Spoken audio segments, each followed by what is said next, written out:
3, The White Men, Chapter 13, Coming of the White Men. About the time of the massacre of Casquier, 1858, we heard that some white men were measuring land to the south of us.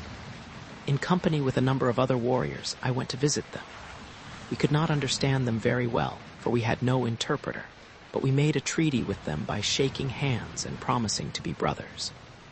Then we made our camp near their camp, and they came to trade with us. We gave them buckskin, blankets, and ponies in exchange for shirts and provisions. We also brought them game, for which they gave us some money. We did not know the value of this money, but we kept it, and later learned from the Navajo Indians that it was very valuable. Every day they measured land with curious instruments and put down marks which we could not understand. They were good men, and we were sorry when they had gone on into the West. They were not soldiers. These were the first white men I ever saw. About 10 years later, some more white men came. These were all warriors. They made their camp on the Gila River south of Hot Springs. At first, they were friendly, and we did not dislike them, but they were not as good as those who came first.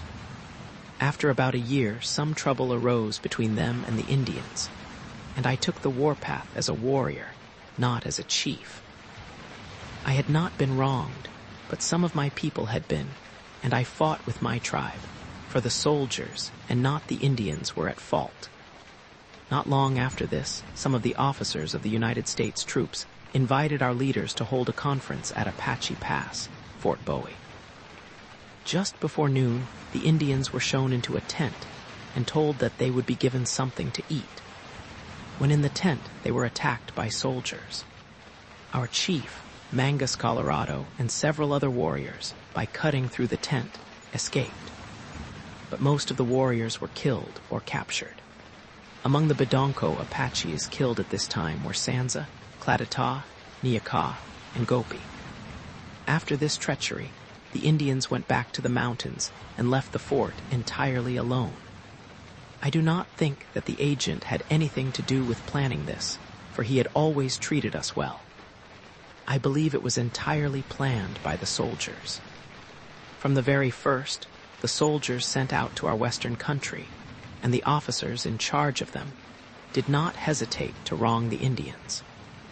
They never explained to the government when an Indian was wronged, but always reported the misdeeds of the Indians. Much that was done by mean white men was reported at Washington as the deeds of my people. The Indians always tried to live peaceably with the white soldiers and settlers. One day during the time that the soldiers were stationed at Apache Pass, I made a treaty with the post. This was done by shaking hands and promising to be brothers. Cochise and Mangus Colorado did likewise. I do not know the name of the officer in command, but this was the first regiment that ever came to Apache Pass. This treaty was made about a year before we were attacked in a tent, as above related. In a few days after the attack at Apache Pass, we organized in the mountains and returned to fight the soldiers. There were two tribes, the Bedonko and the Chauconan Apaches, both commanded by Cochise. After a few days skirmishing, we attacked a freight train that was coming in with supplies for the fort.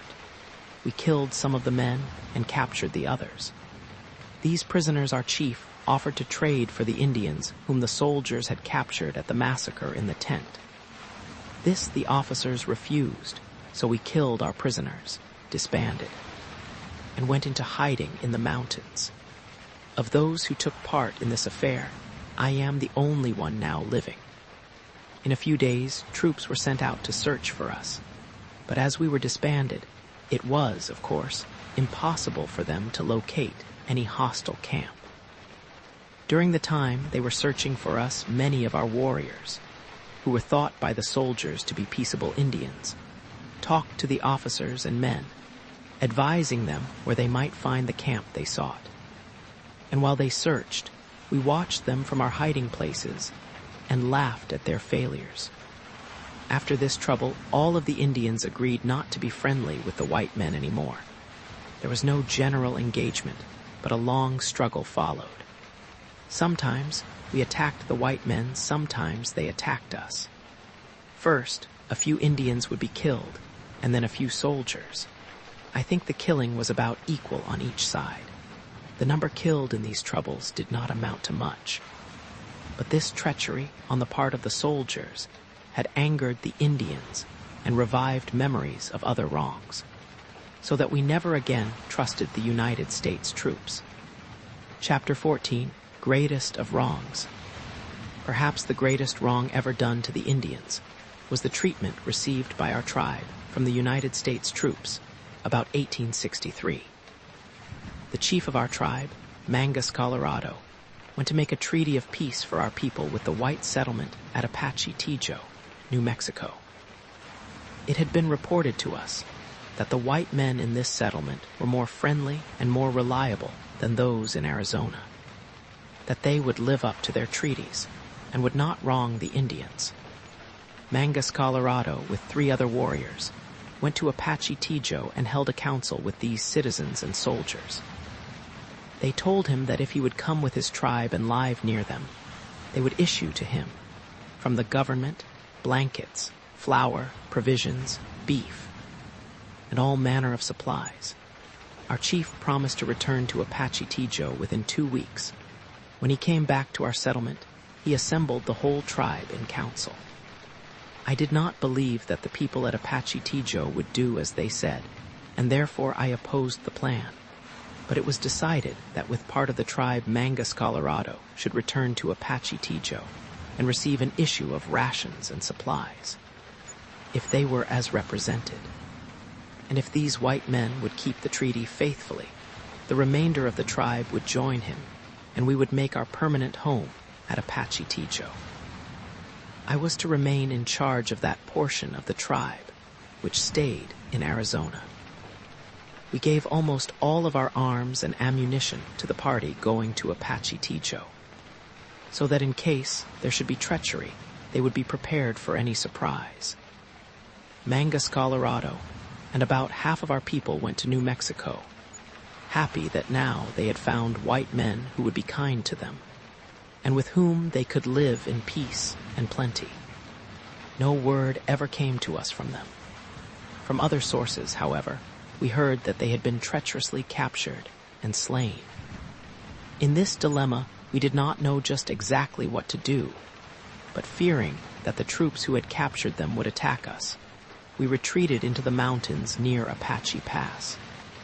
During the weeks that followed the departure of our people, we had been in suspense, and failing to provide more supplies, had exhausted all of our store of provisions. This was another reason for moving camp. On this retreat, while passing through the mountains, we discovered 4 men with a herd of cattle. 2 of the men were in front in a buggy, and 2 were behind on horseback.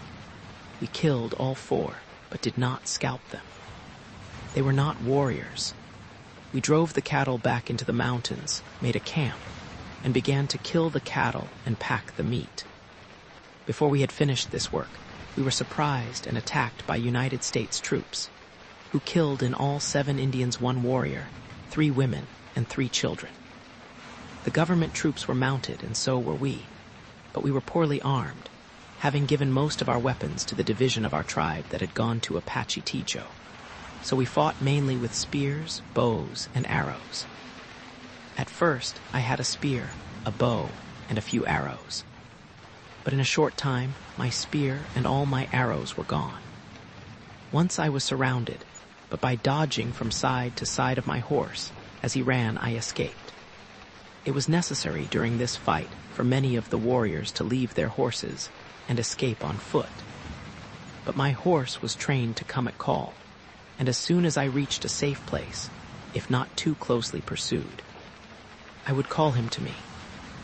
During this fight, we scattered in all directions, and 2 days later reassembled at our appointed place of rendezvous, about 50 miles from the scene of this battle. About 10 days later, the same United States troops attacked our new camp at sunrise. The fight lasted all day, but our arrows and spears were all gone before 10 o'clock, and for the remainder of the day, We had only rocks and clubs with which to fight. We could do little damage with these weapons, and at night we moved our camp about 4 miles back into the mountains where it would be hard for the cavalry to follow us. The next day our scouts, who had been left behind to observe the movements of the soldiers, returned, saying that the troops had gone back toward San Carlos reservation. A few days after this, we were again attacked by another company of United States troops.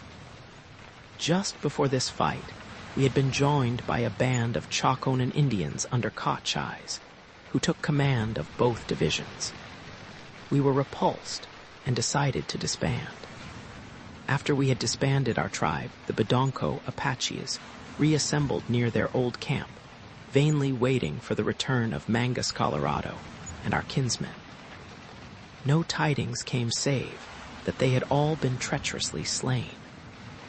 Then a council was held, and as it was believed that Mangus Colorado was dead, I was elected tribal chief. For a long time we had no trouble with anyone. It was more than a year after I had been made tribal chief that United States troops surprised and attacked our camp.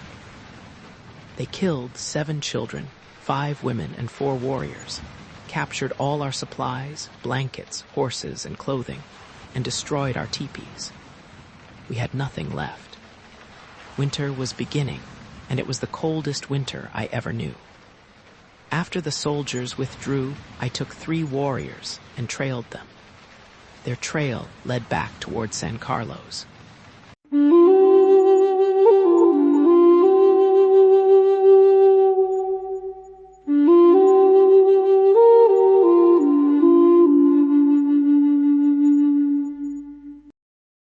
Chapter 15, Removals.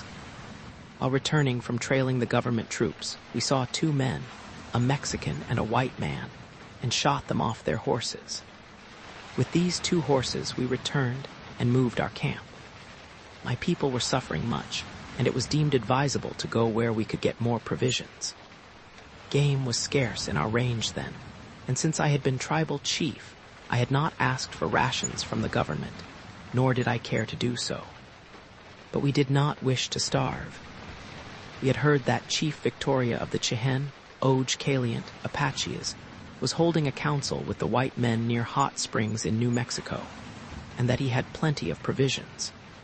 We had always been on friendly terms with this tribe, and Victoria was especially kind to my people. With the help of the 2 horses we had captured to carry our sick with us, we went to hot springs. We easily found Victoria and his band, and they gave us supplies for the winter. We stayed with them for about a year, and during this stay we had perfect peace. We had not the least trouble with Mexicans, white men, or Indians. When we had stayed as long as we should, and had again accumulated some supplies, we decided to leave Victoria's band. When I told him that we were going to leave, he said that we should have a feast and dance before we separated. The festivities were held about 2 miles above Hot Springs and lasted for 4 days. There were about 400 Indians at this celebration. I do not think we ever spent a more pleasant time than upon this occasion. No one ever treated our tribe more kindly than Victoria and his band. We are still proud to say that he and his people were our friends. When I went to Apache Pass, Fort Bowie, I found General Howard in command and made a treaty with him. This treaty lasted until long after General Howard had left our country. He always kept his word with us and treated us as brothers. We never had so good a friend among the United States officers as General Howard. We could have lived forever at peace with him. If there is any pure, honest white man in the United States Army, that man is General Howard. All the Indians respect him, and even to this day frequently talk of the happy times when General Howard was in command of our post. After he went away, he placed an agent at Apache Pass who issued to us from the government clothing, rations, and supplies, as General Howard directed. When beef was issued to the Indians, I got 12 steers for my tribe, and Cochise got 12 steers for his tribe. Rations were issued about once a month, but if we ran out, we only had to ask, and we were supplied. Now, as prisoners of war in this reservation, we do not get such good rations. Out on the prairie away from Apache Pass, a man kept a store and saloon. Some time after General Howard went away, a band of outlawed Indians killed this man and took away many of the supplies from his store. On the very next day after this, some Indians at the post were drunk on tiswin, which they had made from corn. They fought among themselves, and 4 of them were killed. There had been quarrels and feuds among them for some time. And after this trouble, we deemed it impossible to keep the different bands together in peace. Therefore we separated, each leader taking his own band. Some of them went to San Carlos and some to Old Mexico, but I took my tribe back to Hot Springs and rejoined Victoria's band.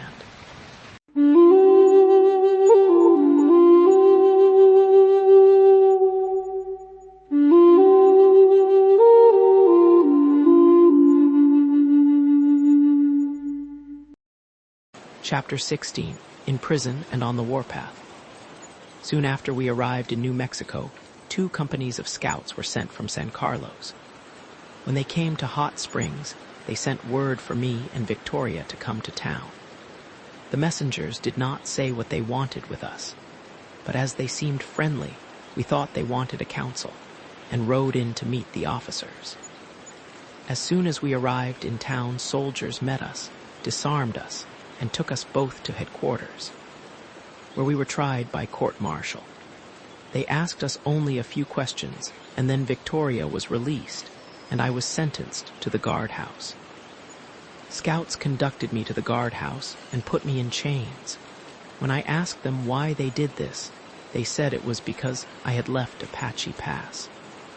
I do not think that I ever belonged to those soldiers at Apache Pass, or that I should have asked them where I might go.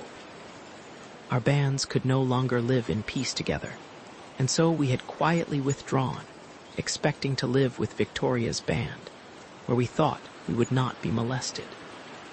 They also sentenced 7 other Apaches to chains in the guardhouse. I do not know why this was done, for these Indians had simply followed me from Apache Pass to Hot Springs. If it was wrong, and I do not think it was wrong, for us to go to Hot Springs, I alone was to blame. They asked the soldiers in charge why they were imprisoned and chained, but received no answer. I was kept a prisoner for 4 months, during which time I was transferred to San Carlos. Then I think I had another trial, although I was not present. In fact, I do not know that I had another trial, but I was told that I had, and at any rate, I was released. After this, we had no more trouble with the soldiers, but I never felt at ease any longer at the post. We were allowed to live above San Carlos at a place, now called Geronimo. A man whom the Indians called Nick Goley was agent at this place. All went well here for a period of 2 years, but we were not satisfied. In the summer of 1883, a rumor was current that the officers were again planning to imprison our leaders. This rumor served to revive the memory of all our past wrongs, the massacre in the tent at Apache Pass, the fate of Mangus, Colorado, and my own unjust imprisonment, which might easily have been death to me. Just at this time, we were told that the officers wanted us to come up the river above Geronimo to a fort, Fort Thomas, to hold a council with them. We did not believe that any good could come of this conference, or that there was any need of it. So we held a council ourselves, and fearing treachery, decided to leave the reservation. We thought it more manly to die on the warpath than to be killed in prison. There were in all about 250 Indians, chiefly the Bedonko and Nedni Apaches, led by myself and Woe. We went through Apache Pass, and just west of there had a fight with the United States troops. In this battle, we killed 3 soldiers and lost none. We went on toward Old Mexico, but on the second day after this, United States soldiers overtook us about 3 o'clock in the afternoon, and we fought until dark. The ground where we were attacked was very rough, which was to our advantage, for the troops were compelled to dismount in order to fight us. I do not know how many soldiers we killed, but we lost only 1 warrior and 3 children. We had plenty of guns and ammunition at this time. Many of the guns and much ammunition we had accumulated while living in the reservation, and the remainder we had obtained from the White Mountain Apaches when we left the reservation. Troops did not follow us any longer, so we went south almost to Casa Grande and camped in the Sierra de Sahuaripa Mountains. We ranged in the mountains of Old Mexico for about a year, then returned to San Carlos, taking with us a herd of cattle and horses. Soon after we arrived at San Carlos, the officer in charge, General Crook, took the horses and cattle away from us. I told him that these were not white men's cattle, but belonged to us, for we had taken them from the Mexicans during our wars. I also told him that we did not intend to kill these animals, but that we wished to keep them and raise stock on our range. He would not listen to me, but took the stock. I went up near Fort Apache, and General Crook ordered officers, soldiers, and scouts to see that I was arrested. If I offered resistance, they were instructed to kill me. This information was brought to me by the Indians. When I learned of this proposed action, I left for Old Mexico, and about 400 Indians went with me. They were the Bedonko, Chaconan, and Nedni Apaches. At this time, Woe was dead, and Nach was the only chief with me. We went south into Sonora and camped in the mountains. Troops followed us, but did not attack us until we were camped in the mountains west of Casa Grande. Here we were attacked by government Indian scouts. 1 boy was killed, and nearly all of our women and children were captured. After this battle, we went south of Casa Grande and made a camp. But within a few days, this camp was attacked by Mexican soldiers. We skirmished with them all day, killing a few Mexicans, but sustaining no loss ourselves. That night we went east into the foothills of the Sierra Madre Mountains and made another camp. Mexican troops trailed us, and after a few days attacked our camp again. This time the Mexicans had a very large army, and we avoided a general engagement. It is senseless to fight when you cannot hope to win. That night we held a council of war. Our scouts had reported bands of United States and Mexican troops at many points in the mountains.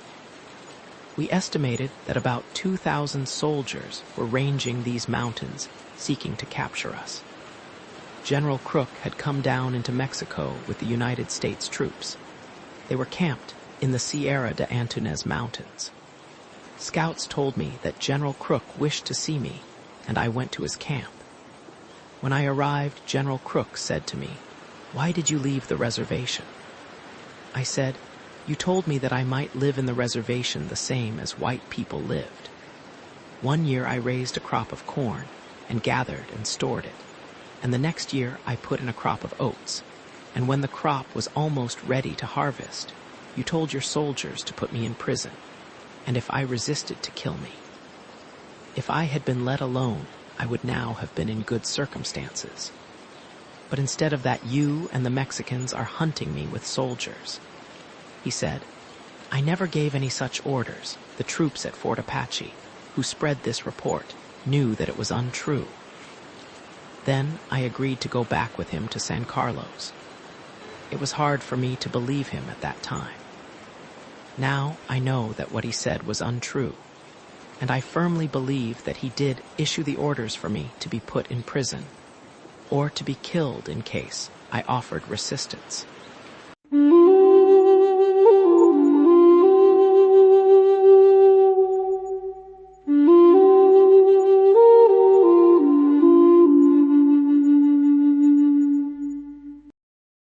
Chapter 17, The Final Struggle.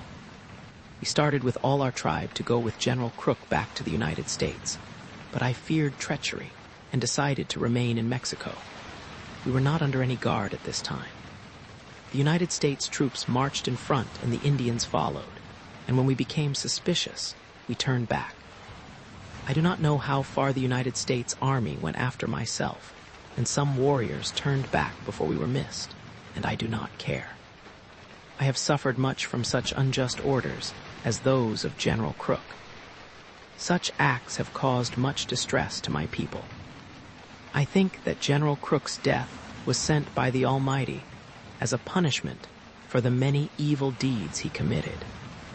Soon General Miles was made commander of all the western posts, and troops trailed us continually. They were led by Captain Lawton, who had good scouts. The Mexican soldiers also became more active and more numerous. We had skirmishes almost every day, and so we finally decided to break up into small bands. With 6 men and 4 women, I made for the range of mountains near Hot Springs, New Mexico. We passed many cattle ranches, but had no trouble with the cowboys. We killed cattle to eat whenever we were in need of food, but we frequently suffered greatly for water. At one time, we had no water for 2 days and nights, and our horses almost died from thirst. We ranged in the mountains of New Mexico for some time, then thinking that perhaps the troops had left Mexico, we returned. On our return through Old Mexico, we attacked every Mexican found, even if for no other reason than to kill. We believed they had asked the United States troops to come down to Mexico to fight us. South of Casa Grande, near a place called by the Indians Gasoda, there was a road leading out from the town. There was much freighting carried on by the Mexicans over this road. Where the road ran through a mountain pass, we stayed in hiding, and whenever Mexican freighters passed, we killed them, took what supplies we wanted, and destroyed the remainder. We were reckless of our lives, because we felt that every man's hand was against us. If we returned to the reservation, we would be put in prison and killed. If we stayed in Mexico, they would continue to send soldiers to fight us. So we gave no quarter to anyone and asked no favors. After some time, we left Gasoda, and soon were reunited with our tribe in the Sierra de Antunez Mountains. Contrary to our expectations, the United States soldiers had not left the mountains in Mexico, and were soon trailing us and skirmishing with us almost every day. 4 or 5 times they surprised our camp. One time they surprised us about 9 o'clock in the morning, and captured all our horses, 19 in number, and secured our store of dried meats. We also lost 3 Indians in this encounter. About the middle of the afternoon of the same day, we attacked them from the rear as they were passing through a prairie, killed 1 soldier, but lost none ourselves. In this skirmish, we recovered all our horses except 3 that belonged to me. The 3 horses that we did not recover were the best riding horses we had. Soon after this, we made a treaty with the Mexican troops. They told us that the United States troops were the real cause of these wars, and agreed not to fight any more with us provided we would return to the United States. This we agreed to do, and resumed our march, expecting to try to make a treaty with the United States soldiers and return to Arizona. There seemed to be no other course to pursue. Soon after this, scouts from Captain Lawton's troops told us that he wished to make a treaty with us. But I knew that General Miles was the chief of the American troops, and I decided to treat with him. We continued to move our camp northward, and the American troops also moved northward, keeping at no great distance from us, but not attacking us. I sent my brother Porrico, White Horse, with Mr. George Ratton on to Fort Bowie to see General Miles, and to tell him that we wished to return to Arizona. But before these messengers returned, I met 2 Indian scouts, Caeta, a Chaconan Apache, and Martin, a Nedni Apache. They were serving as scouts for Captain Lawton's troops. They told me that General Miles had come and had sent them to ask me to meet him. So I went to the camp of the United States troops to meet General Miles. When I arrived at their camp, I went directly to General Miles and told him how I had been wronged, and that I wanted to return to the United States with my people, as we wished to see our families, who had been captured and taken away from us. General Miles said to me, "The President of the United States has sent me to speak to you. He has heard of your trouble with the white men and says that if you will agree to a few words of treaty, we need have no more trouble. Geronimo, if you will agree to a few words of treaty, all will be satisfactorily arranged." So General Miles told me how we could be brothers to each other. We raised our hands to heaven and said that the treaty was not to be broken. We took an oath not to do any wrong to each other or to scheme against each other. Then he talked with me for a long time and told me what he would do for me in the future if I would agree to the treaty. I did not greatly believe General Miles, but because the President of the United States had sent me word, I agreed to make the treaty and to keep it. Then I asked General Miles what the treaty would be. General Miles said to me, "I will take you under government protection. I will build you a house. I will fence you much land. I will give you cattle, horses, mules, and farming implements. You will be furnished with men to work the farm, for you yourself will not have to work. In the fall, I will send you blankets and clothing, so that you will not suffer from cold in the winter time. There is plenty of timber, water, and grass in the land to which I will send you. You will live with your tribe and with your family. If you agree to this treaty, you shall see your family within 5 days." I said to General Miles, "All the officers that have been in charge of the Indians have talked that way, and it sounds like a story to me. I hardly believe you." He said, "This time it is the truth." I said, "General Miles, I do not know the laws of the white man, nor of this new country where you are to send me, and I might break their laws." He said, "While I live you will not be arrested." Then I agreed to make the treaty. Since I have been a prisoner of war, I have been arrested and placed in the guardhouse twice for drinking whiskey. We stood between his troopers and my warriors.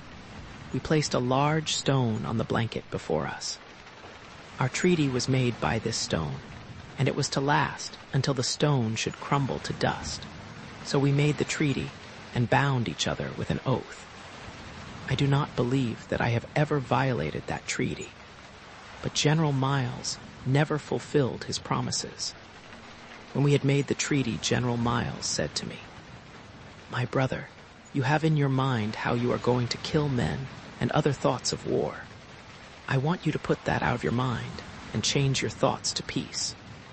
Then I agreed and gave up my arms.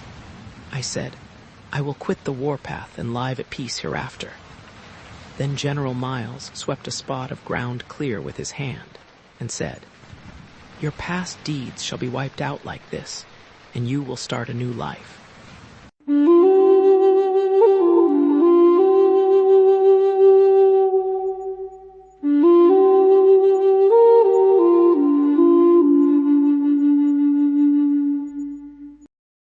Chapter 18. Surrender of Geronimo. On February 11, 1887, the Senate passed the following resolution. Resolved that the Secretary of War be directed to communicate to the Senate all dispatches of General Miles referring to the surrender of Geronimo, and all instructions given to and correspondence with General Miles in reference to the same. These papers are published in the Senate Executive Documents, Second Session, 49th Congress, 1886-7, Volume Roman II, Nos. 111 to 125. For an exhaustive account of the conditions of Geronimo's surrender, the reader is referred to that document. But this chapter is given to show briefly the terms of surrender, and corroborate, at least in part, the statements made by Geronimo. Upon assuming command of the Department of Arizona, General Nelson A. Miles was directed by the War Department to use most vigorous operations for the destruction or capture of the hostile Apaches. The following extracts are from instructions issued April 20th, 1886, for the information and guidance of troops serving in the southern portion of Arizona and New Mexico. The chief object of the troops will be to capture or destroy any band of hostile Apache Indians found in this section of country. And to this end, the most vigorous and persistent efforts will be required of all officers and soldiers until the object is accomplished. A sufficient number of reliable Indians will be used as auxiliaries to discover any signs of hostile Indians, and as trailers, to avoid any advantage the Indians may have by a relay of horses. Where a troop or squadron commander is near the hostile Indians, he will be justified in dismounting one half of his command and selecting the lightest and best riders to make pursuit by the most vigorous forced marches until the strength of all the animals of his command shall have been exhausted. The following telegrams show the efforts of the United States troops and the cooperation of Mexican troops under Governor Torres. Headquarters Division of the Pacific, Presidio of San Francisco, Cal. July 22, 1886. Adjutant General, Washington, D.C. The following telegram, just received from General Miles. Captain Lawton reports, through Colonel Royal, commanding at Fort Huachuca, that his camp surprised Geronimo's camp on Yongi River, about 130 miles south and east of Campas, Sonora, or nearly 300 miles south of Mexican boundary, capturing all the Indian property, including hundreds of pounds of dried meat and 19 riding animals. This is the 5th time within 3 months in which the Indians have been surprised by the troops. While the results have not been decisive, yet it has given encouragement to the troops and has reduced the numbers and strength of the Indians and given them a feeling of insecurity, even in the remote and almost inaccessible mountains of Old Mexico. In absence of division commander, see McKeever, Assistant Adjutant General. Headquarters Division of the Pacific, Presidio of San Francisco, Cal. August 19, 1886. Adjutant General, Washington, D.C. Following received from General Miles, dated 18th. Dispatches today from Governor Torres, dated Hermosillo, Sonora, Mexico, from Colonels Forsyth and Beaumont, commanding Huachuca and Bowie districts, confirms the following. Geronimo with 40 Indians is endeavoring to make terms of peace with Mexican authorities of Fronteraz district. One of our scouts, in returning to Fort Huachuca from Lawton's command, met him Nache, and 13 other Indians on their way to Fronteraz had a long conversation with them. They said they wanted to make peace and looked worn and hungry. Geronimo carried his right arm in a sling, bandaged. The splendid work of the troops is evidently having good effect.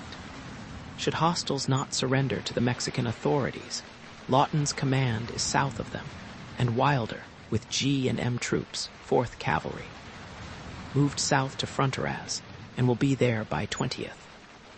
Lieutenant Lockett, with an effective command, will be in good position tomorrow near Guadalupe Canyon in Cajon Benito Mountains. On the 11th, I had a very satisfactory interview with Governor Torres. The Mexican officials are acting in concert with ours. O. Howard, Major General. General O. Howard telegraphed from Presidio, San Francisco, California, September 24, 1886, as follows. The 6th of September, General Miles reports the hostile Apache has made overtures of surrender through Lieutenant Gatewood to Captain Lawton. They desired certain terms and sent 2 messengers to me, Miles. They were informed that they must surrender as prisoners of war to troops in the field. They promised to surrender to me in person, and for 11 days, Captain Lawton's command moved north. Geronimo and Nache moving parallel and frequently camping near it. At Skeleton Canyon, they halted, saying that they desired to see me Miles before surrendering. After Miles's arrival, he reports as follows. Geronimo came from his mountain camp amid the rocks and said he was willing to surrender. He was told that they could surrender as prisoners of war, that it was not the way of officers of the army to kill their enemies who laid down their arms. Nate was wild and suspicious and evidently feared treachery. He knew that the once noted leader, Mangus Colorado, had years ago been foully murdered after he had surrendered, and the last hereditary chief of the hostile Apaches hesitated to place himself in the hands of the palefaces. Continuing his report, General Howard says, I believed at first from official reports that the surrender was unconditional, except that the troops themselves would not kill the hostiles. Now, from General Miles's dispatches, and from his annual report, forwarded on the 21st instant by mail, the conditions are plain.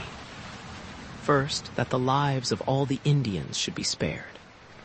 Second, that they should be sent to Fort Marion, Florida, where their tribe, including their families, had already been ordered. D.S. Stanley, Brigadier General. Telegraphs from San Antonio, Texas, October 22, 1886, as follows. Geronimo and Nate requested an interview with me when they first ascertained that they were to leave here, and in talking to them, I told them the exact disposition that was to be made of them. They regarded the separation of themselves from their families as a violation of the terms of their treaty of surrender, by which they had been guaranteed, in the most positive manner conceivable to their minds, that they should be united with their families at Fort Marion. There were present at the talk they had with me Major J.P. Wright, Surgeon, United States Army, Captain J.G. Balance, Acting Judge Advocate, United States Army, George Ratton, the interpreter, Nate, and Geronimo. The Indians were separated from their families at this place.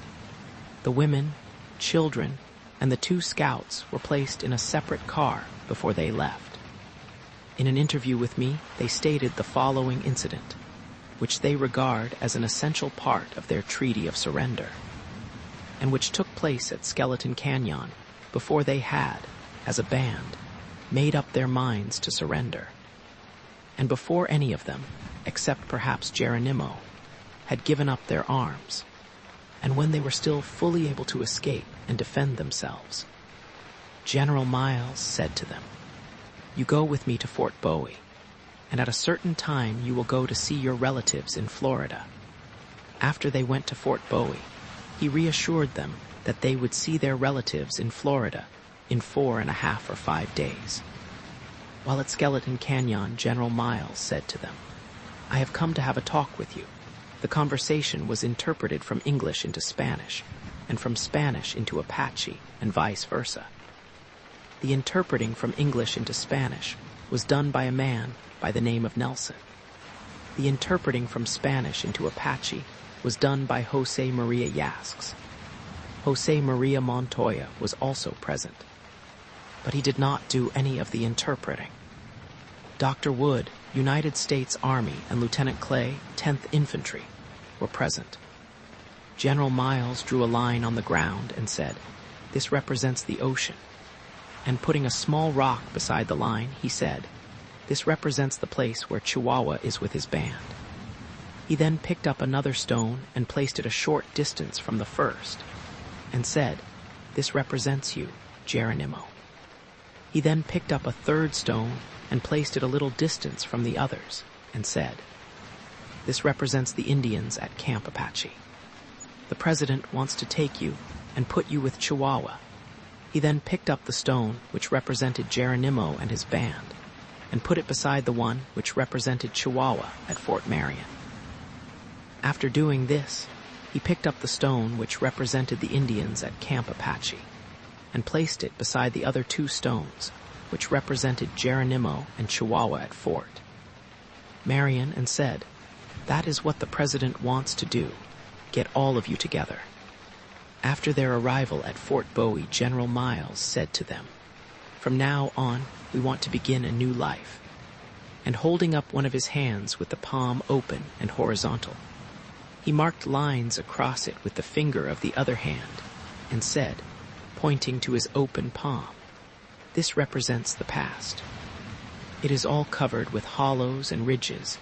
Then, rubbing his other palm over it, he said, "That represents the wiping out of the past, which will be considered smooth and forgotten."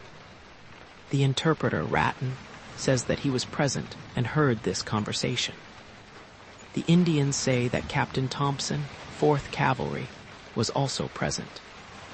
Nate said that Captain Thompson, who was the acting Assistant Adjutant General, Department of Arizona, told him at his house in Fort Bowie, "Don't be afraid. No harm shall come to you. You will go to your friends all right." He also told them that Fort Marion is not a very large place, and is not probably large enough for all, and that probably in 6 months or so you will be put in a larger place, where you can do better. He told them the same thing when they took their departure in the cars from Fort Bowie. The idea that they had of the treaty of surrender given in this letter is forwarded at their desire. And while not desiring to comment on the matter, I feel compelled to say that my knowledge of the Indian character and the experience I have had with Indians of all kinds, and the corroborating circumstances and facts that have been brought to my notice in this particular case, convince me that the foregoing statement of Nate and Geronimo is substantially correct. Extract from the Annual Report, 1886, of the Division of the Pacific, commanded by Major General O. Howard, U.S. Army. Headquarters Division of the Pacific, Presidio of San Francisco, Cal. September 17, 1886. Adjutant General, U.S. Army, Washington, D.C. General, I have the honor to submit the following report upon military operations and the condition of the Division of the Pacific for the information of the Lieutenant General, and to make some suggestions for his consideration. On the 17th of May, 1885, a party of about 50 of the Kairikahua prisoners, headed by Geronimo, Nate, and other chiefs, escaped from the White Mountain Reserve in Arizona and entered upon a career of murder and robbery unparalleled in the history of Indian raids. Since then, and up to the time of my assuming command of this division, they had been pursued by troops with varying success. After the assassination of Captain Crawford on January 11 by the Mexicans, the hostiles asked for a talk, and finally had a conference on March 25, 26, and 27 with General Crook in the Canyon of Los Embudos, 25 miles south of San Bernardino, Mexico, on which latter date it was arranged that they should be conducted by Lieutenant Manus with his battalion of scouts to Fort Bowie, Ariz. The march commenced on the morning of March 28 and proceeded until the night of the 29th, when, becoming excited with fears of possible punishment, Geronimo and Nate, with 20 men, 14 women, and 2 boys, stampeded to the hills. Lieutenant Manus immediately pursued, but without success. Simultaneously, with my taking command of the division, Brigadier General Crook was relieved by Brigadier General Miles, who at once set out to complete the task commenced by his predecessor.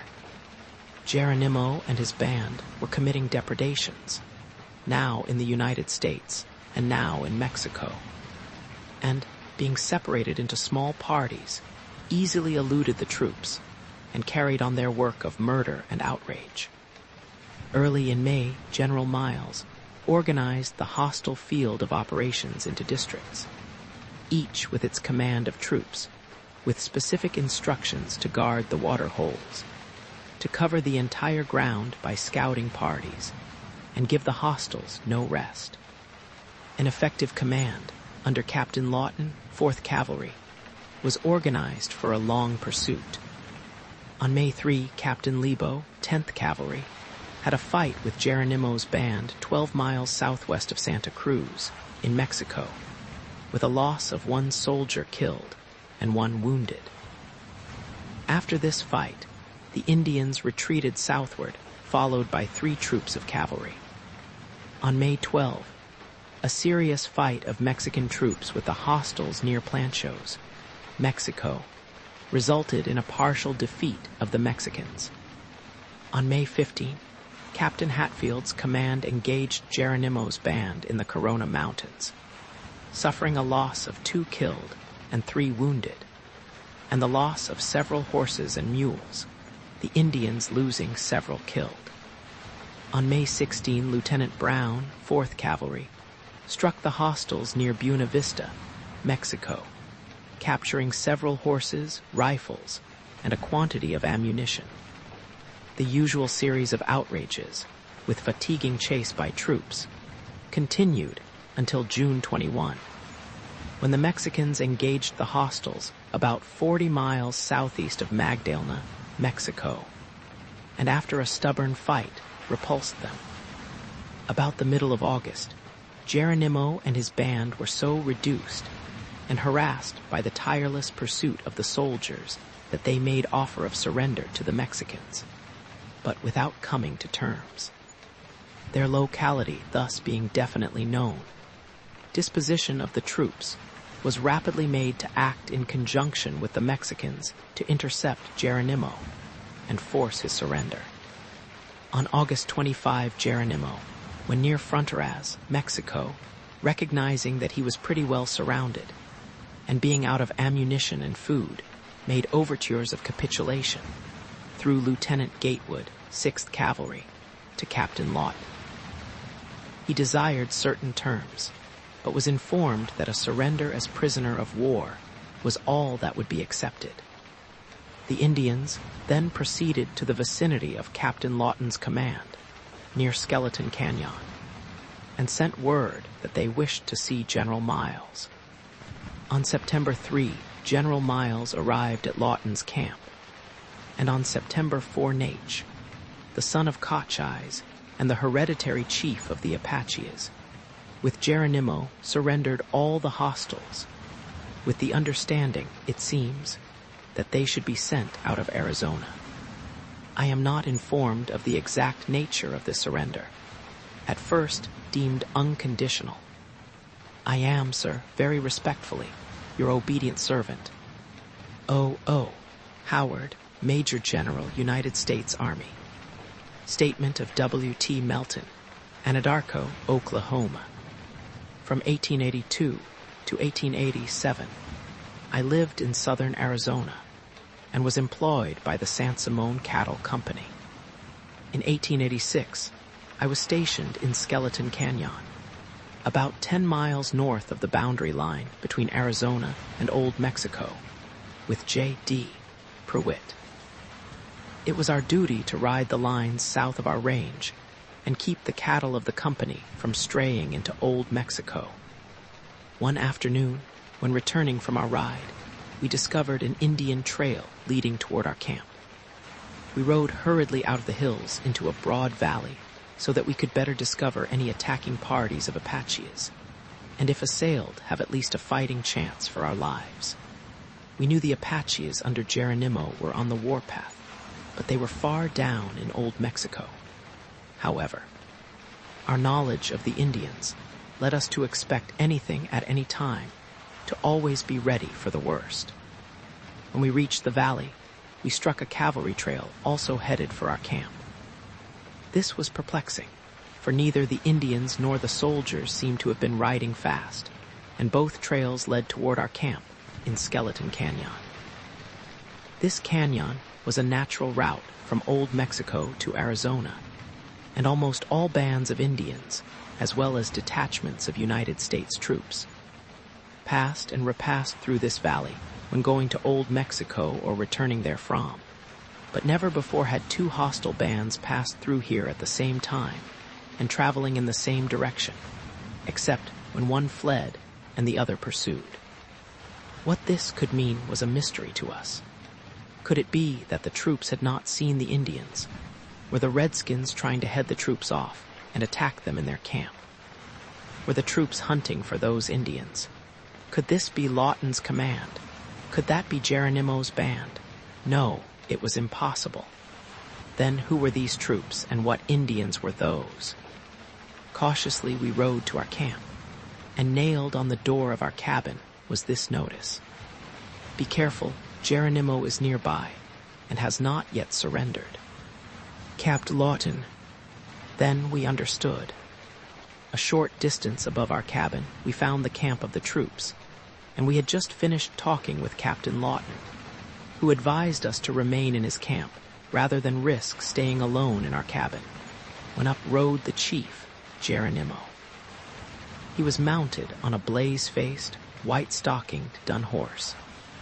He came directly to Captain Lawton, and through an interpreter asked who we were and what we wanted. As soon as the explanation was given, he nodded his approval and rode away. Barrett and I rode away with him. We were well armed and well mounted, and Geronimo was well mounted, but so far as we could see unarmed. I tried to talk with the chief in English, but could not make him understand. Barrett wanted to shoot him and said he could easily kill him the first shot, but I objected and succeeded in restraining him. While we were arguing, the chief rode silently between us, evidently feeling perfectly secure.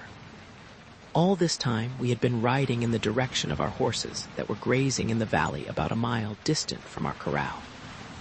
When we came to a place about a half-mile from Lawton's camp, where a spur of the mountain ran far out into the valley, Geronimo turned aside, saluted, said in fairly good Spanish, "Adios, Señors," and began to ascend a mountain path. Later, we learned that he was going directly toward his camp, far up among the rocks. We rode on, drove our horses back to the corral, and remained in our cabin all night, but were not molested by the Indians. The next day we killed 3 beeves for the Indians, and they were paid for by Captain Lawton. On the second day, 2 mounted Mexican scouts came to Lawton's camp. As soon as these Mexicans came in sight, the Indians seized their arms and vanished, as it were, among the rocks. Captain Lawton wrote an account of conditions and delivered it to the Mexicans, who withdrew. After they had gone, and their mission had been explained to Geronimo, the Indians again returned to their camp and laid down their arms. On the next day word reached camp that General Miles was approaching, and the Indians again armed and disappeared among the rocks. Many of the Apache squaws had field glasses and were stationed every day on prominent mountain peaks to keep a lookout. No one could approach their camp or Lawton's camp without being discovered by these spies. Soon after General Miles joined Lawton's command, Geronimo rode into camp unarmed, and dismounting approached General Miles, shook hands with him, and then stood proudly before the officers waiting for General Miles to begin conversation with him. The interpreter said to Geronimo, "General Miles is your friend." Geronimo said, "I never saw him, but I have been in need of friends. Why has he not been with me?" When this answer was interpreted, everybody laughed. After this, there was no more formality, and without delay the discussion of the treaty was begun. All I remember distinctly of the treaty is that Geronimo and his band were not to be killed, but they were to be taken to their families. I remember this more distinctly, because the Indians were so much pleased with this particular one of the terms of the treaty. Geronimo, Nate, and a few others went on ahead with General Miles, but the main band of Indians left under the escort of Lawton's troops. The night before they left, a young squaw, daughter-in-law of Geronimo, gave birth to a child. The next morning the husband, Geronimo's son, carried the child, but the mother mounted her pony unaided and rode away unassisted, a prisoner of war under military escort. On the afternoon of the day of the treaty, Captain Lawton built a monument, about 10 feet across and 6 feet high, of rough stones at the spot where the treaty was made. The next year, some cowboys on a roundup camped at the place and tore down the monument to see what was in it. All they found was a bottle containing a piece of paper upon which was written the names of the officers who were with Lawton. After the Indians left, we found $150.25. $150.25 in Mexican money, hidden in a rat's nest near where the Indians had camped. About 10 o'clock on the morning, after the Apaches and soldiers had gone away, 20 Pimos Indians, accompanied by one white man, surrounded our camp and demanded to know of Geronimo's whereabouts. We told them of the treaty, and they followed the trail on toward Fort Bowie. That afternoon, thinking all danger from Apache is past, my partner, Pruitt, went to ride the lines, and I was left in camp alone. I was pumping water by horsepower at the well when I saw 3 Indians rounding up our horses about half a mile away. They saw me, but did not disturb me, nor did I interfere with them.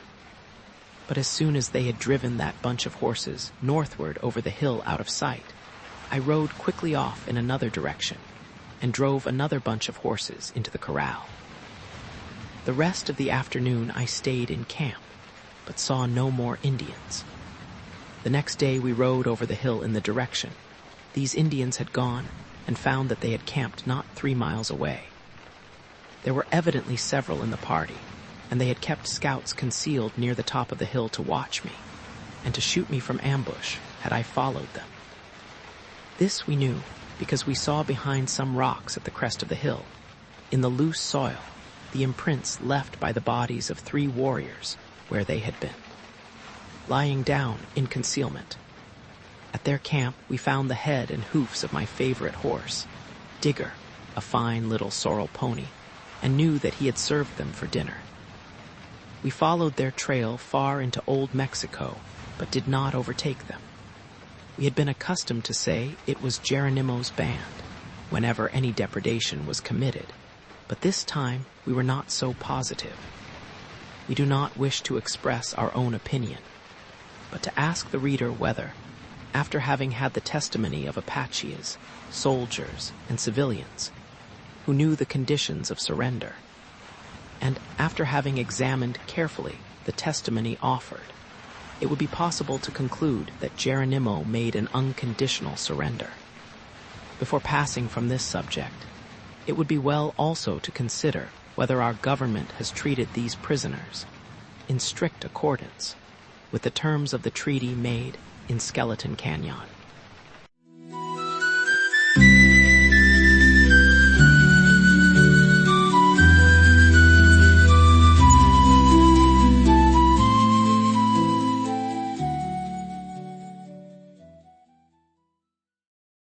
Chapter 19, A Prisoner of War.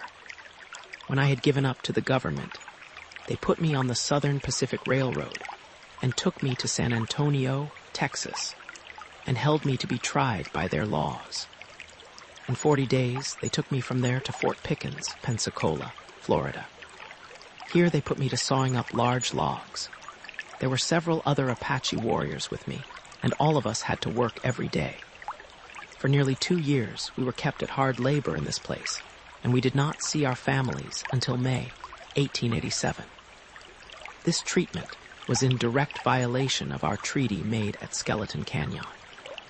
After this, we were sent with our families to Vermont, Alabama, where we stayed 5 years and worked for the government. We had no property, and I looked in vain for General Miles to send me to that land of which he had spoken. I longed in vain for the implements, house, and stock that General Miles had promised me. During this time, one of my warriors, Fun, killed himself and his wife. Another one shot his wife and then shot himself. He fell dead, but the woman recovered and is still living. We were not healthy in this place, for the climate disagreed with us. So many of our people died that I consented to let one of my wives go to the Mescalero Agency in New Mexico to live. This separation is, according to our custom, equivalent to what the white people call divorce, and so she married again soon after she got to Mescalero. She also kept our 2 small children, which she had a right to do. The children, Lena and Robbie, are still living at Mescalero, New Mexico. Lena is married. I kept 1 wife, but she is dead now, and I have only our daughter Eva with me. Since my separation from Lena's mother, I have never had more than 1 wife at a time. Since the death of Eva's mother, I married another woman, December 1905. But we could not live happily and separated. She went home to her people, that is an Apache divorce. Then, as now, Mr. George Ratton superintended the Indians. He has always had trouble with the Indians because he has mistreated them. One day an Indian, while drunk, stabbed Mr. Ratton with a little knife. The officer in charge took the part of Mr. Ratton, and the Indian was sent to prison. When we first came to Fort Sill, Captain Scott was in charge, and he had houses built for us by the government. We were also given, from the government, cattle, hogs, turkeys, and chickens. The Indians did not do much good with the hogs because they did not understand how to care for them, and not many Indians even at the present time keep hogs. We did better with the turkeys and chickens, but with these we did not have as good luck as white men do. With the cattle, we have done very well indeed, and we like to raise them. We have a few horses also, and have had no bad luck with them. In the matter of selling our stock and grain, there has been much misunderstanding. The Indians understood that the cattle were to be sold and the money given to them. But instead, part of the money is given to the Indians, and part of it is placed in what the officers call the Apache Fund. We have had 5 different officers in charge of the Indians here, and they have all ruled very much alike, not consulting the Apaches, or even explaining to them. It may be that the government ordered the officers in charge to put this cattle money into an Apache fund. For once I complained and told Lieutenant Purington that I intended to report to the government that he had taken some of my part of the cattle money and put it into the Apache fund. He said he did not care if I did tell. Several years ago, the issue of clothing ceased. This, too, may have been by the order of the government, but the Apaches do not understand it. If there is an Apache fund, it should someday be turned over to the Indians, or at least they should have an account of it, for it is their earnings. When General Miles last visited Fort Sill, I asked to be relieved from labor on account of my age. I also remembered what General Miles had promised me in the treaty and told him of it. He said I need not work anymore except when I wish to, and since that time I have not been detailed to do any work. I have worked a great deal, however, since then, for although I am old, I like to work and help my people as much as I am able.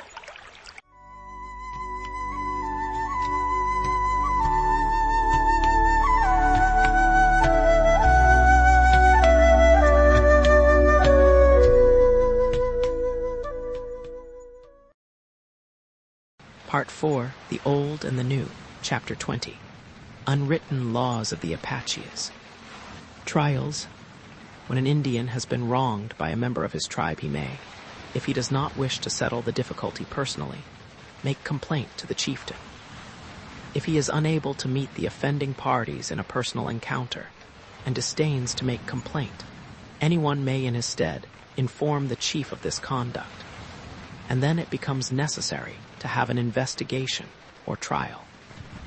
Both the accused and the accuser are entitled to witnesses, and their witnesses are not interrupted in any way by questions, but simply say what they wish to say in regard to the matter. The witnesses are not placed under oath because it is not believed that they will give false testimony in a matter relating to their own people. The chief of the tribe presides during these trials, but if it is a serious offense, he asks 2 or 3 leaders to sit with him. These simply determine whether or not the man is guilty. If he is not guilty, the matter is ended, and the complaining party has forfeited his right to take personal vengeance. For if he wishes to take vengeance himself, he must object to the trial which would prevent it. If the accused is found guilty, the injured party fixes the penalty, which is generally confirmed by the chief and his associates. Adoption of children. If any children are left orphans by the usage of war or otherwise, that is, if both parents are dead, the chief of the tribe may adopt them or give them away as he desires. In the case of outlawed Indians, they may, if they wish, take their children with them. But if they leave the children with the tribe, the chief decides what will be done with them, but no disgrace attaches to the children. Salt Lake. We obtained our salt from a little lake in the Gila Mountains. This is a very small lake of clear, shallow water, and in the center, a small mound arises above the surface of the water. The water is too salty to drink, and the bottom of the lake is covered with a brown crust. When this crust is broken, cakes of salt adhere to it. These cakes of salt may be washed clear in the water of this lake, but if washed in other water will dissolve. When visiting this lake, our people were not allowed to even kill game or attack an enemy. All creatures were free to go and come without molestation. Preparation of a warrior. To be admitted as a warrior, a youth must have gone with the warriors of his tribe 4 separate times on the warpath. On the first trip, he will be given only very inferior food. With this, he must be contented without murmuring. On none of the 4 trips is he allowed to select his food as the warriors do, but must eat such food as he is permitted to have. On each of these expeditions, he acts as servant, cares for the horses, cooks the food, and does whatever duties he should do without being told. He knows what things are to be done, and without waiting to be told is to do them. He is not allowed to speak to any warrior except in answer to questions or when told to speak. During these 4 wars, he is expected to learn the sacred names of everything used in war. For after the tribe enters upon the warpath, no common names are used in referring to anything pertaining to war in any way. War is a solemn religious matter. If after 4 expeditions, all the warriors are satisfied that the youth has been industrious, has not spoken out of order, has been discreet in all things, has shown courage in battle, has borne all hardships uncomplainingly, and has exhibited no color of cowardice or weakness of any kind, he may by vote of the council be admitted as a warrior. But if any warrior objects to him, upon any account he will be subjected to further tests, and if he meets these courageously, his name may again be proposed. When he has proven beyond question that he can bear hardships without complaint, and that he is a stranger to fear, he is admitted to the council of the warriors in the lowest rank. After this, there is no formal test for promotions, but by common consent, he assumes a station on the battlefield, and if that position is maintained with honor, he is allowed to keep it and may be asked, or may volunteer, to take a higher station. But no warrior would presume to take a higher station unless he had assurance from the leaders of the tribe that his conduct in the first position was worthy of commendation. From this point upward, the only election by the council in formal assembly is the election of the chief. Old men are not allowed to lead in battle, but their advice is always respected. Old age means loss of physical power and is fatal to active leadership. Dances. All dances are considered religious ceremonies and are presided over by a chief and medicine men. They are of a social or military nature, but never without some sacred characteristic. A dance of Thanksgiving. Every summer we would gather the fruit of the yucca, grind and pulverize it, and mold it into cakes. Then the tribe would be assembled to feast, to sing, and to give praises to Uzin. Prayers of thanksgiving were said by all. When the dance began, the leaders bore these cakes and added words of praise, occasionally, to the usual tone sounds of the music. The war dance. After a council of the warriors had deliberated and had prepared for the warpath, the dance would be started. In this dance, there is the usual singing led by the warriors and accompanied with the beating of the esadadine. But the dancing is more violent, and yells and war whoops sometimes almost drown the music. Only warriors participated in this dance. Scalp dance.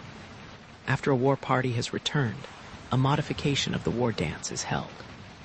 The warriors who have brought scalps from the battles exhibit them to the tribe, and when the dance begins, these scalps, elevated on poles or spears, are carried around the camp fires while the dance is in progress. During this dance, there is still some of the solemnity of the war dance. There are yells and war whoops, frequently accompanied by discharge of firearms. But there is always more levity than would be permitted at a war dance. After the scalp dance is over, the scalps are thrown away. No Apache would keep them, for they are considered defiling.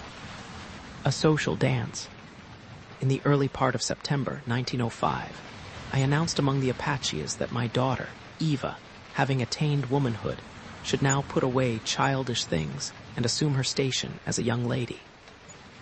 At a dance of the tribe she would make her debut, and then, or thereafter, it would be proper for a warrior to seek her hand in marriage.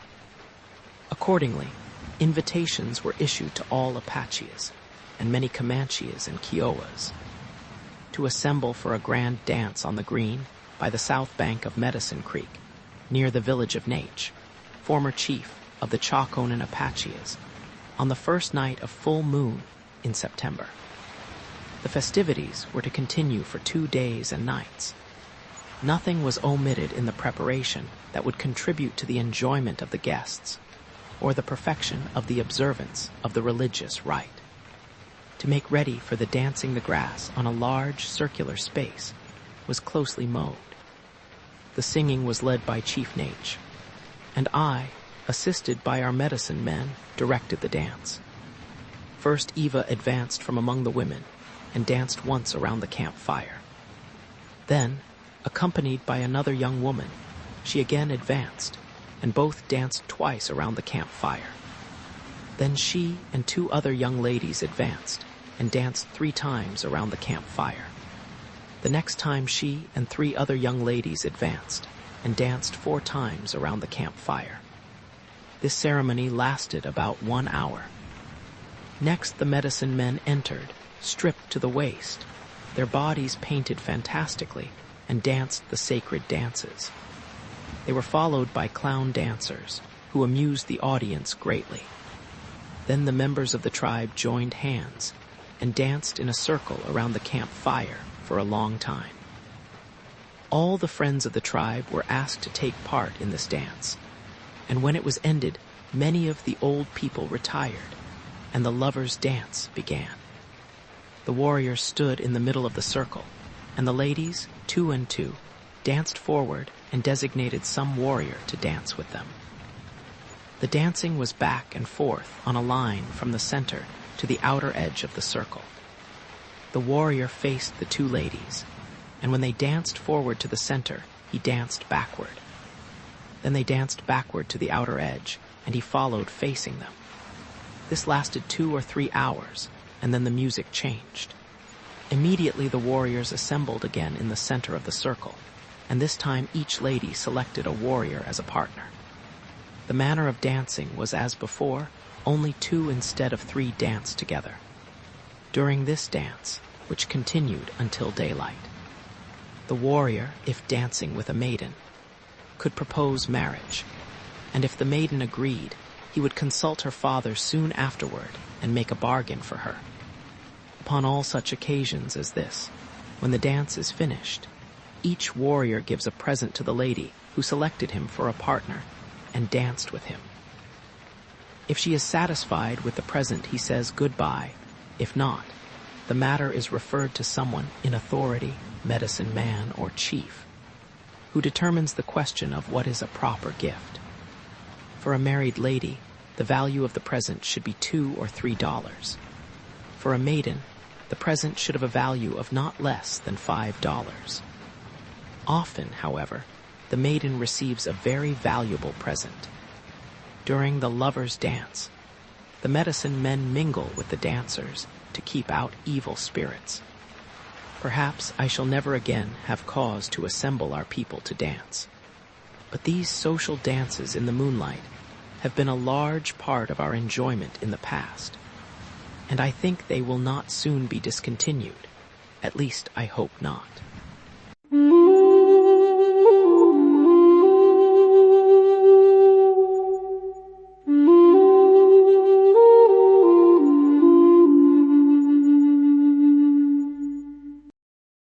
Chapter 21, at the World's Fair.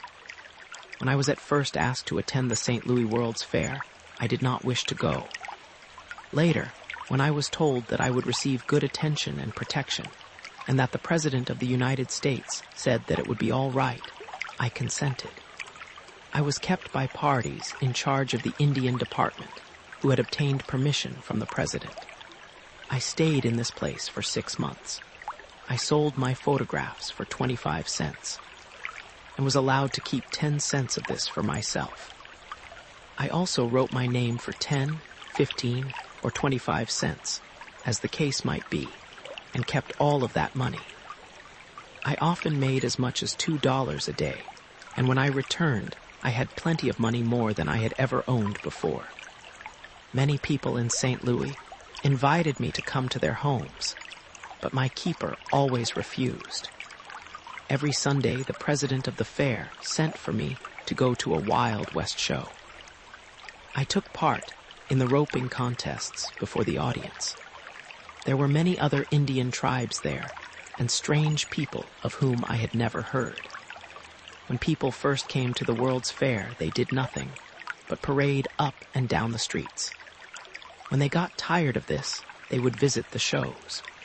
There were many strange things in these shows. The government sent guards with me when I went, and I was not allowed to go anywhere without them. In one of the shows, some strange men with red caps had some peculiar swords, and they seemed to want to fight. Finally, their manager told them they might fight each other.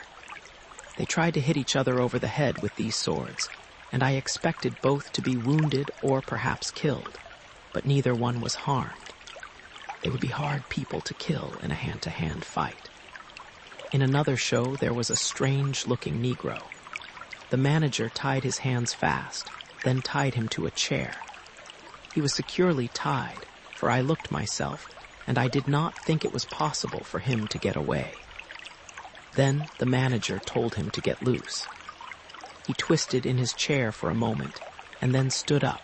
The ropes were still tied, but he was free. I do not understand how this was done. It was certainly a miraculous power, because no man could have released himself by his own efforts. In another place, a man was on a platform speaking to the audience. They set a basket by the side of the platform and covered it with red calico. Then a woman came and got into the basket, and a man covered the basket again with the calico. Then the man who was speaking to the audience took a long sword and ran it through the basket, each way, and then down through the cloth cover. I heard the sword cut through the woman's body, and the manager himself said she was dead. But when the cloth was lifted from the basket, she stepped out, smiled, and walked off the stage. I would like to know how she was so quickly healed, and why the wounds did not kill her. I have never considered bears very intelligent, except in their wild habits, but I had never before seen a white bear. In one of the shows, a man had a white bear that was as intelligent as a man. He would do whatever he was told, carry a log on his shoulder, just as a man would. Then, when he was told, would put it down again. He did many other things and seemed to know exactly what his keeper said to him. I am sure that no grizzly bear could be trained to do these things. Niece of Geronimo and daughter of Chihuahua, a famous Apache chieftain, Eva Geronimo. One time the guards took me into a little house that had 4 windows. When we were seated, the little house started to move along the ground. Then the guards called my attention to some curious things they had in their pockets. Finally, they told me to look out, and when I did so, I was scared, for our little house had gone high up in the air. And the people down in the fairgrounds looked no larger than ants. The men laughed at me for being scared. Then they gave me a glass to look through. I often had such glasses which I took from dead officers after battles in Mexico and elsewhere. And I could see rivers, lakes, and mountains. But I had never been so high in the air, and I tried to look into the sky. There were no stars. And I could not look at the sun through this glass because the brightness hurt my eyes. Finally, I put the glass down, and as they were all laughing at me, I too began to laugh. Then they said, "Get out," and when I looked, we were on the street again. After we were safe on the land, I watched many of these little houses going up and coming down, but I cannot understand how they travel. They are very curious little houses. One day we went into another show, and as soon as we were in, it changed into night. It was real night, for I could feel the damp air. Soon it began to thunder, and the lightnings flashed. It was real lightning, too, for it struck just above our heads. I dodged and wanted to run away, but I could not tell which way to go in order to get out. The guards motioned me to keep still, and so I stayed. In front of us were some strange little people who came out on the platform. Then I looked up again, and the clouds were all gone, and I could see the stars shining. The little people on the platform did not seem in earnest about anything they did, so I only laughed at them. All the people around where we sat seemed to be laughing at me. We went into another place, and the manager took us into a little room that was made like a cage. Then everything around us seemed to be moving. Soon the air looked blue. Then there were black clouds moving with the wind. Pretty soon it was clear outside. Then we saw a few thin white clouds. Then the clouds grew thicker, and it rained and hailed with thunder and lightning. Then the thunder retreated, and a rainbow appeared in the distance. Then it became dark. The moon rose, and thousands of stars came out. Soon the sun came up, and we got out of the little room. This was a good show, but it was so strange and unnatural that I was glad to be on the streets again. We went into one place where they made glassware. I had always thought that these things were made by hand, but they are not. The man had a curious little instrument, and whenever he would blow through this into a little blaze, the glass would take any shape he wanted it to. I am not sure, but I think that if I had this kind of an instrument, I could make whatever I wished. There seems to be a charm about it, but I suppose it is very difficult to get these little instruments, or other people would have them.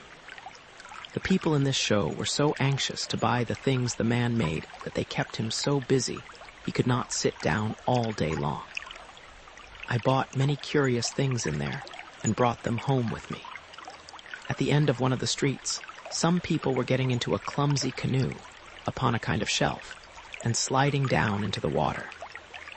They seemed to enjoy it, but it looked too fierce for me. If one of these canoes had gone out of its path, the people would have been sure to get hurt or killed. There were some little brown people at the fair that United States troops captured recently on some islands far away from here. They did not wear much clothing, and I think that they should not have been allowed to come to the fair. But they themselves did not seem to know any better. They had some little brass plates, and they tried to play music with these, but I did not think it was music, it was only a rattle. However, they danced to this noise and seemed to think they were giving a fine show. I do not know how true the report was, but I heard that the president sent them to the fair so that they could learn some manners, and when they went home, teach their people how to dress and how to behave. I am glad I went to the fair. I saw many interesting things and learned much of the white people. They are a very kind and peaceful people. During all the time I was at the fair, no one tried to harm me in any way. Had this been among the Mexicans, I am sure I should have been compelled to defend myself often. I wish all my people could have attended the fair.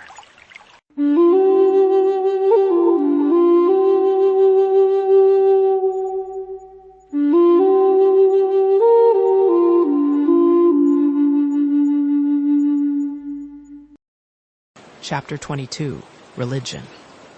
In our primitive worship, only our relations to Yuuzhan and the members of our tribe were considered as pertaining to our religious responsibilities. As to the future state, the teachings of our tribe were not specific. That is, we had no definite idea of our relations and surroundings in afterlife. We believed that there is a life after this one, but no one ever told me as to what part of man lived after death. I have seen many men die. I have seen many human bodies decayed, but I have never seen that part which is called the spirit. I do not know what it is, nor have I yet been able to understand that part of the Christian religion. We held that the discharge of one's duty would make his future life more pleasant, but whether that future life was worse than this life or better, we did not know, and no one was able to tell us. We hoped that in the future life family and tribal relations would be resumed. In a way we believed this, but we did not know it. Once when living in San Carlos Reservation, an Indian told me that while lying unconscious on the battlefield, he had actually been dead and had passed into the spirit land. First he came to a mulberry tree growing out from a cave in the ground. Before this cave, a guard was stationed, but when he approached without fear, the guard let him pass. He descended into the cave, and a little way back the path widened and terminated in a perpendicular rock many hundreds of feet wide and equal in height. There was not much light, but by peering directly beneath him, he discovered a pile of sand reaching from the depths below to within 20 feet of the top of the rock where he stood. Holding to a bush, he swung off from the edge of the rock and dropped onto the sand, sliding rapidly down its steep side into the darkness. He landed in a narrow passage running due westward through a canyon, which gradually grew lighter and lighter, until he could see as well as if it had been. Daylight, but there was no sun. Finally, he came to a section of this passage that was wider for a short distance, and then closing abruptly continued in a narrow path. Just where this section narrowed, two huge serpents were coiled, and rearing their heads, hissed at him as he approached, but he showed no fear, and as soon as he came close to them, they withdrew quietly and let him pass. At the next place, where the passage opened into a wider section, were two grizzly bears prepared to attack him, but when he approached and spoke to them, they stood aside and he passed unharmed. He continued to follow the narrow passage, and the third time it widened and two mountain lions crouched in the way. But when he had approached them without fear and had spoken to them, they also withdrew. He again entered the narrow passage. For some time he followed this, emerging into a fourth section beyond which he could see nothing. The further walls of this section were clashing together at regular intervals with tremendous sounds, but when he approached them, they stood apart until he had passed. After this, he seemed to be in a forest and following the natural draws which led westward. Soon came into a green valley where there were many Indians camped and plenty of game. He said that he saw and recognized many whom he had known in this life, and that he was sorry when he was brought back to consciousness. I told him if I knew this to be true, I would not want to live another day. But by some means, if by my own hands, I would die in order to enjoy these pleasures. I myself have lain unconscious on the battlefield, and while in that condition have had some strange thoughts or experiences. But they are very dim, and I cannot recall them well enough to relate them. Many Indians believed this warrior, and I cannot say that he did not tell the truth. I wish I knew that what he said is beyond question true, but perhaps it is as well that we are not certain. Since my life as a prisoner has begun, I have heard the teachings of the white man's religion, and in many respects, believe it to be better than the religion of my fathers. However, I have always prayed, and I believe that the Almighty has always protected me. Believing that in a wise way it is good to go to church, and that associating with Christians would improve my character, I have adopted the Christian religion. I believe that the church has helped me much during the short time I have been a member. I am not ashamed to be a Christian, and I am glad to know that the President of the United States is a Christian. For without the help of the Almighty, I do not think he could rightly judge in ruling so many people. I have advised all of my people who are not Christians to study that religion, because it seems to me the best religion in enabling one to live right.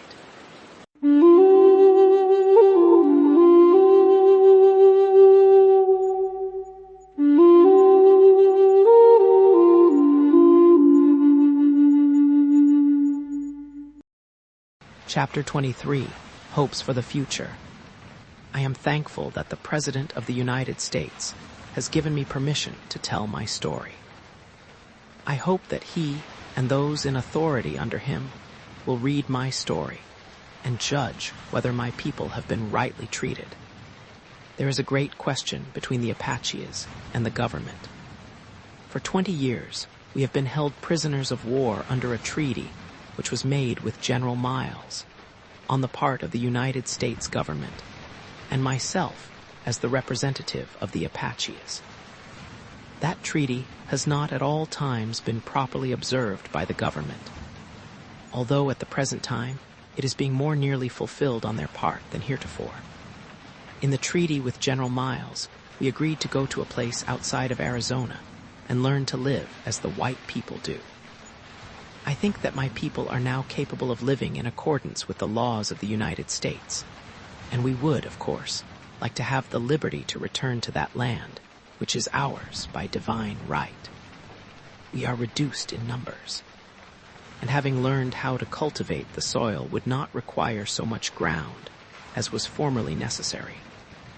We do not ask all of the land which the Almighty gave us in the beginning, but that we may have sufficient lands there to cultivate. What we do not need, we are glad for the white men to cultivate. We are now held on Comanche and Kiowa lands, which are not suited to our needs. These lands and this climate are suited to the Indians who originally inhabited this country, of course.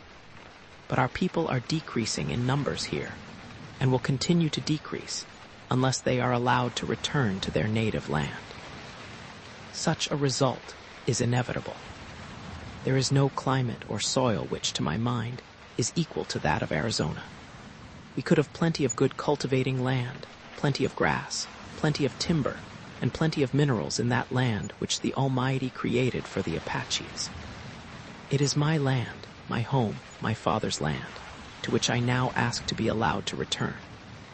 I want to spend my last days there and be buried among those mountains.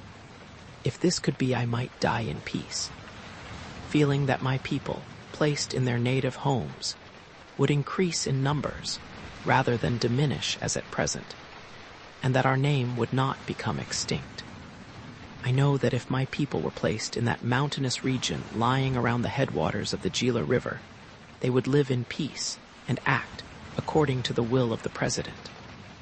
They would be prosperous and happy in tilling the soil and learning the civilization of the white men, whom they now respect. Could I but see this accomplished, I think I could forget all the wrongs that I have ever received, and die a contented and happy old man. But we can do nothing in this matter ourselves. We must wait until those in authority choose to act. If this cannot be done during my lifetime, if I must die in bondage, I hope that the remnant of the Apache tribe may, when I am gone, be granted the one privilege which they request to return to Arizona.